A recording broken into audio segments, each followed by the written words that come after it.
જો ગામમાં સમર્પિત શિક્ષક હોય તો કેવા ચમત્કાર અને પરિવર્તનો આણી શકાય તેનું ઉદાહરણ ડાંગ જિલ્લાના બિલીઆંબા ગામના શિક્ષકે પૂરું પાડ્યું છે.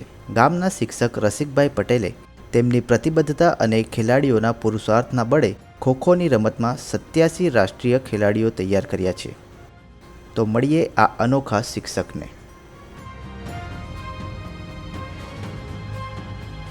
2002 થી આ રમત અમે આમ કબડ્ડી ખોખો પણ ત્યારથી જોડાયા તો 1200 બાળકો જેવા થઈ ગયા છે રમતમાં, અને એમાં 87 બાળકો નેશનલ કક્ષાએ અને 17 બાળકો નેશનલની અંદર સિલ્વર મેડલ અને બ્રોન્ઝ મેડલ મેળવ્યો છે.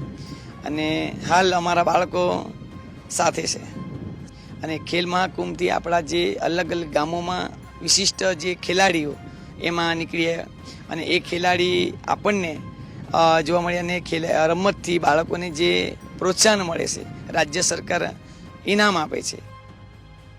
બિલીઆંબા ગામના શિક્ષક રસિકભાઈ પટેલ અને વિમલ ગામિતે વર્ષ 2002માં શાળાના બાળકોને ખોખો અને કબડ્ડી જેવી ભારતીય રમતોની તાલીમ આપવાનું શરૂ કર્યું. આજે 2 દાયકામાં તેઓ લગભગ 1200થી વધુ બાળકોને તાલીમ આપી ચૂક્યા છે.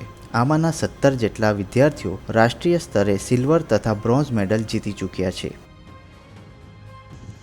गुजरात गवर्नमेंट की बहुत सारी स्कीमें ऐसी है जिसमें बच्चे स्कॉलरशिप प्राप्त कर सकते हैं.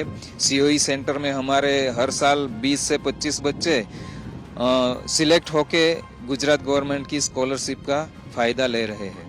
हमारे समाज में बंद दरवाजों के पीछे एक खामोश संकट चल रहा है. घरेलू हिंसा हर किसी के जीवन को प्रभावित करती है, पर तुम कभी अकेले नहीं हो और तुम्हें दर्द और डर से दूर प्यार भरी एक जिंदगी जीने का पूरा हक है. मौन तोड़िए और south Asian helpline and referral agency को कॉल करें. मिलकर हम इस चक्र को तोड़ सकते हैं. मिलकर हम जिंदगियां बचा सकते हैं. શાળાના સમય બાદ આ બંને શિક્ષકો દરરોજ બાળકોને મેદાનમાં રમત માટે જરૂરી ટેકનિક, સ્ફૂર્તિ, શિસ્ત, ટીમવર્ક વગેરે તાલીમ આપે છે. આ તાલીમ અને રાજ્ય સરકારની સ્કોલરશિપના કારણે અનેક બાળકો રાજ્ય અને રાષ્ટ્રીય સ્તરે મેડલ મેળવી રહ્યા છે. આ જ શાળાની વિદ્યાર્થીની ઓપીના ભિલારે જાન્યુઆરી 2025માં ભારતીય મહિલા ખોખો ટીમમાં સ્થાન મેળવ્યું છે. ઓપીનાએ નવી દિલ્હીમાં યોજાયેલા પ્રથમ ખોખો વર્લ્ડ કપમાં ભાગ લીધો હતો અને જીત પણ મેળવી હતી.